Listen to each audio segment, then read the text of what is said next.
ዛሬ የተሰቀለው አዳም በሚል ርዕስ በጣም ድንቅ የእግዚአብሔርን መልእክት አሁን ማስተላለፍ ይጀምራሉ። የተሰቀለው አዳም ብዙዎቻችን የሰማነው የለመድነው ስንሰማውም ደስ የሚለን የተሰቀለው ኢየሱስን ከዛ ስለተሰቀለው ኢየሱስ መስበክ እንጂ አዳም አብሮ ተሰቅሏል የሚለውን እውነት መረዳት አልቻለም። ከዚህ የተነሳ ቤተ ክርስቲያን በትክክለኛ ስልጣኗና ኃይሏ መኖር፣ መገለጥ፣ መመላለስ ያልቻለችበት ትልቁ ምክንያት አዳም የሰው ዘር በሙሉ ከኢየሱስ ክርስቶስ ጋር መሰቀሉን ስላልገባ ነው። ስለዚህ አዳም ከኢየሱስ ጋር ተሰቅሏል የሚለውን እውነት ለመረዳት አዳም ማን ነው የሚለውን መረዳት አለብን። አዳም ማን ነው? አዳም የሰው ዘር ሁሉ ወኪል ነው። አዳም ላይ የሆነው ነገር በሙሉ ከሱ ቀጥሎ የመጡት ዘሮቹ በሙሉ የሚሆንባቸው ነገር ነው። ልክ እንደ ፌዴራል ሕግ ነው። ልክ የአንድ ፕሬዝዳንት ፊርማ ወይም ውል ሄዶ ሌላ ሀገር ላይ ሄዶ የሚዋዋለውና የሚፈርመው ማንኛውም ውል ሀገር እንደፈረመው በዛ ሀገር ውስጥ ያለ ዜጋ በሙሉ በዛ ውልና በዛ ፊርማ ስር ይገደዳል። ለምን? ፕሬዝዳንቱ ወይም ጠቅላይ ሚኒስትሩ የዛ የሀገሪቱ ወኪል ነው፣ ብቸኛው ተጠሪ ነው። ስለዚህ እሱ የሚዋዋለው ውሎች በሙሉ በዛ ሀገር ውስጥ የሚኖሩ ዜጎች በሙሉ የዛ ውል ተጠቃሚም ወይም ተጎጂ ሲሆኑ ታያላችሁ። አዳም የሰው ዘር የአዳም ዘር በሙሉ ወኪል ነው። ስለዚህ በአንዱ አዳም የሆነው ነገር በመላው የሰው ዘር በሙሉ ሲሆን ታያላችሁ። በአንዱ አዳም የመጣው ነገር በመላው የሰው ልጆች ሲመጣ ታያላችሁ። ስለዚህ ከሆነው መጽሐፍ ቅዱስ ሮሜ ምዕራፍ 5 ቁጥር 12 ላይ ኃጢአት በአንድ ሰው ወደ ዓለም ገባ ይላል። ኃጢአት አለና በአንድ ሰው በአዳም ምክንያት ወደ ሰው ልጆች ሁሉ ገባ፣ ወደ ሰው ልጆች ሁሉ ደረሰ። ስለዚህ የሰው ልጆች ሁሉ ኃጢአት ሰሩ ሳይሆን የሰው ልጆች ሁሉ ከኃጢአት የተነሳ ተከሰሱ ሳይሆን ከአንዱ አዳም የተነሳ ለምን? አዳም የሰው ዘር በሙሉ ወኪል ነው። አዳም የሰው ልጆችን ሁሉ የወከለ ግንድ ነው። በሱ የሆነው ነገር በሙሉ በሱ ግንድነት የመጡት ዘሮች በሙሉ ሆኖባቸዋል፣ ተደርጎባቸዋል። ስለዚህ ኃጢአት ለሰው ልጆች ሁሉ የደረሰው በአንዱ ወኪል በሆነው በአዳም በኩል ነው። ለዚህ ነው ጳውሎስ ሲነግረን በአንዱ አዳም መተላለፍ ኃጢአት ለሰው ሁሉ ደረሰ፣ ለሰው ሁሉ ደረሰ። ኃጢአትን ባልሰሩት ላይ እንኳን ለዚህ ነው እኮ ንጉሥ ዳዊት ሲነግረን እናቴ በአመፃ ጸነሰችኝ፣ በኃጢአት ተወለድኩ አለ። አሁን ይሄ ሕፃን ገና ሲጸነስ በኃጢአት ተጸነስኩ አለ። በአመፃ ተጸነስኩ አለ። በኃጢአት ደግሞ ተወለድኩ። ስለዚህ ሕፃኑ ገና ሲወለድ ኃጢአተኛ ነው። ለምን? ከተወለደበት ከዘር ግንድ የተነሳ ከአዳም ዘር የተነሳ ኃጢአተኛ ሲሆን ታያላችሁ። እዚህ ከሆነ ሐዋርያው ጳውሎስ ደጋግሞ የሚነግረን በአንዱ አዳም ሞት ለሰው ሁሉ ደረሰ ብሎ የሚነግረን። ስለዚህ አዳም የሰው ልጆች ሁሉ ወኪል፣ የሰው ልጆች ሁሉ ተወካይ መሆኑን አንደርስታንድ ማድረግ ይጠበቅብናል። አንደርስታንድ ማድረግ አለብን። ታዲያ አንደርስታንድ ካደረግን ኢየሱስ ሲሰቀል ብቻውን አልተሰቀለም፣ አዳም አብሮ ተሰቅሏል የሚለውን እውነት አንደርስታንድ ካላደረግን በስተቀር ዓለም ሳይፈጠር በፊት እግዚአብሔር በክርስቶስ ኢየሱስ የፈጸመውን የመስቀል ሥራ የውለታ ብቻ እናደርገዋለን። ዛሬ ብዙዎቻችን ብዙ አማኝ ውስጥ የክርስቶስ የመስቀል ሥራ የውለታ ነው የገባባቸው። ይሄን ሁሉ አድርጎልሃል፣ ይሄ ተሰቃይቶልሃል፣ ነርቡ እንደዚህ ሆኖልሃል፣ ደሙ እንደዚህ ሆኖልሃል፣ ስቃዩ እንደዚህ ሆኖልሃል፣ እሱ አድርጎልሃል። ስለዚህ ውለታ መልስ፣ ውለታ በፍቅር መልስ፣ ውለታ በመመላለስ ፈልግ፣ ውለታ በንጽህና ለመኖር ጣር በሚል የውለታ ምላሽ እንድንሰጥ ባለ አስተሳሰብ ውስጥ ተቃኝተናል። መጽሐፍ ቅዱስ ግን ሐዋርያ ጳውሎስ በዚህ ልክ አያስተምረንም። ስለዚህ መስቀልን በጴጥሮስ መነጽርና በሐዋርያ ጳውሎስ መነጽር በትክክል ማየት አለብን። ሐዋርያው ጴጥሮስ እንደዚህ አለ፣ እናንተ ጲላጦስ ሊፈታው እየፈለገ እናንተ ግን ሰቀላችሁት ይላል። እናንተ ሰቀላችሁት። ለምን? ጲላጦስ ሊፈታው እየፈለገ እያለ። ስለዚህ በጴጥሮስ መነጽር ስታዩት ጲላጦስ ሊፈታው እየፈለገ እናንተ ግን ፈሪሳውያን እንዲሞት እንዲሰቀል ፈረዳችሁበት ብሎ ሲከሳቸው፣ ሲወቅሳቸው፣ በወሰኑት ውሳኔ ሲከሳቸው ታያላችሁ። ሐዋርያ ጳውሎስ ጋር ስትመጡ ግን በሐዋርያ ጳውሎስ መነጽር ነገሩን ማየት ስትጀምሩ ግን ከዛ ተቃራኒ ነው። ገላትያን ምዕራፍ 2 ቁጥር 20 ላይ ከክርስቶስ ጋር ተሰቅያለሁ ይላል። ሐዋርያው ጳውሎስ ከክርስቶስ ጋር እኔ ተሰቅያለሁ። ኢየሱስ ብቻውን ተሰቅሏል ብሎ አይደለም ሐዋርያው ጳውሎስ የሚነግረን። ከክርስቶስ ጋር እኔ አዳማዊ ማንነቴ አዳማዊ ኔቸሬ ተሰቅሏል፣ ሞቷል፣ ተወግዷል።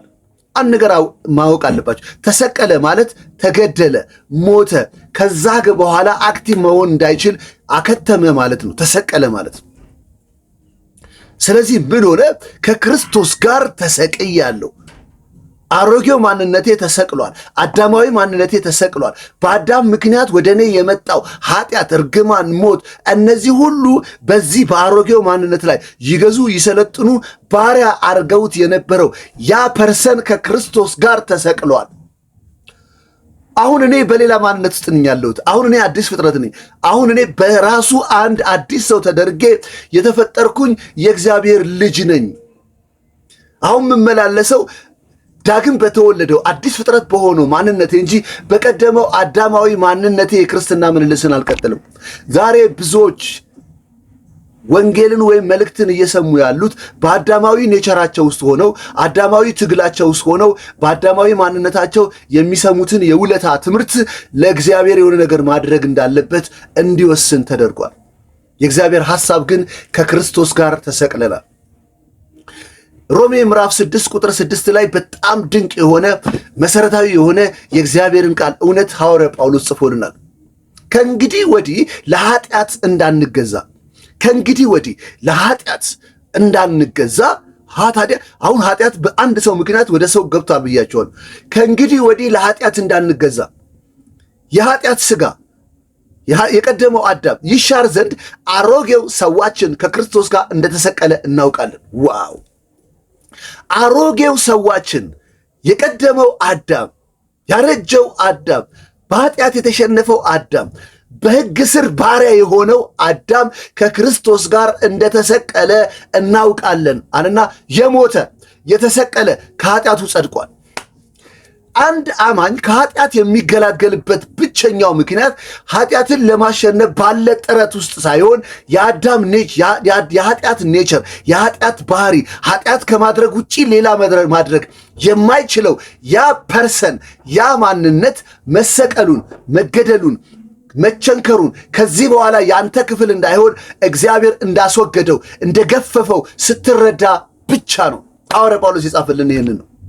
ከእንግዲህ ወዲህ ለኃጢአት እንዳንገዛ፣ ከእንግዲህ ወዲህ ለኃጢአት እንዳንገዛ የኃጢአት ሥጋ ይሻር ዘንድ አሮጌው ሰዋችን የኃጢአት ኔቸር የሆነው ኃጢአት በማድረግ ብቻ የሚኖረው ጽድቅን ማድረግ የማይችለው ከእግዚአብሔር ጋር ጥለኛ የሆነው አሮጌው ሰዋችን ሐዋርያ ጳውሎስ ኤፌሶን ምዕራፍ 2 ላይ በአየር ላይ ለሚሰራው መንፈስ አለቃ ፈቃድ ባሪያዎች ነበርን፣ ከፍጥረታችን የቁጣ ልጆች ነበርን። ስለዚህ አዳም ከወደቀ በኋላ የቁጣ ልጅ ሆኗል።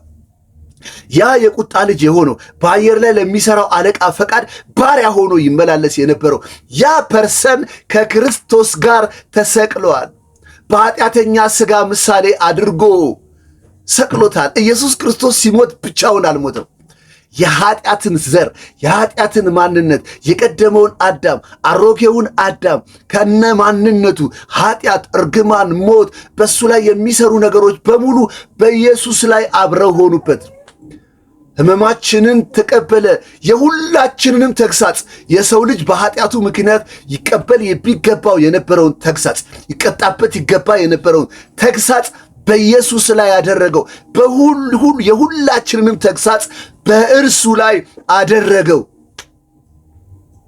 ስለዚህ መስቀል አሮጌው ሰው ኢየሱስ ክርስቶስ በራሱ ላይ አድርጎ በኃጢአተኛ ሥጋ ምሳሌ ሆኖ የወደቀው አዳም ምሳሌ ሆኖ ራሱ ላይ አድርጎ ቸነከራቸው፣ ሰቀላቸው።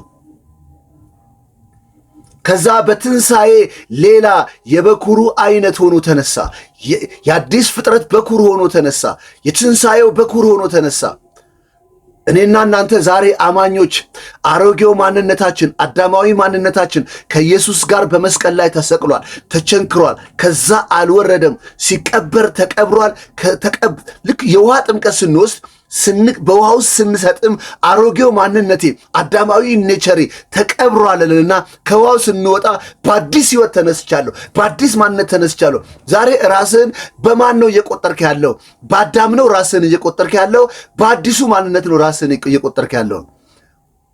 ራስን እየለካ ያለው ሰዎች ስላንተ በሚሰጡት አስተያየት ራስን የምትቀበለው ሁኔታዎች ናቸው ስላንተ የሚነግሩ ወይስ ኢየሱስ ክርስቶስ በመስቀል ላይ አንዱን ማንነቴ አሮጌ ማንነቴ የኃጢአት ማንነቴ የሞት ማንነቴ ከእግዚአብሔር ጋር ጥለኛ የነበረው ማንነቴን በመስቀል ሰቅሎታል፣ በመስቀል ቸንክሮታል፣ ከመንገድ አስወግዶታል። አሁን በራሱ አዲስ ፍጥረት አድርጎ ወልዶኛል የሚል እምነት ነው።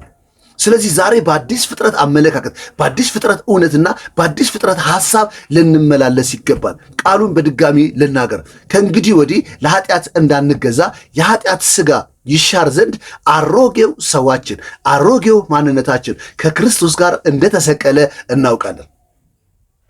አሮጌው ማንነቴ ከክርስቶስ ጋር ተሰቅሏል። አሮጌው ነቸሬ ከክርስቶስ ጋር ተሰቅሏል። ኃጢአት በማድረግ ይኖር የነበረው ማንነቴ ከክርስቶስ ጋር ተሰቅሏል። ይሄ ነው የነፃነታችሁ ምስጢር ያለው። ይሄ ነው የአርነታችሁ ምስጢር ያለው። ይሄ ነው ኃጢአትን ሳታደርጉ መኖር የምትችሉበት የፍሪደም ስፍራችሁ። የመጀመሪያው አዳም ለእግዚአብሔር መሆን አይችልም፣ ጽድቅ መስራት አይችልም፣ ቅዱስ መሆን አይችልም፣ በእግዚአብሔር ፊት የሚወደድ መሆን አይችልም። ለዚህ ነው ኢየሱስ ክርስቶስ መጥቶ ያስወገደው፣ በመስቀል ላይ የቸነከረው።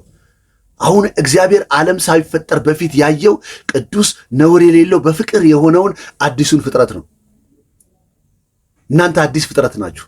እናንተ የእግዚአብሔር ልጅ ናችሁ።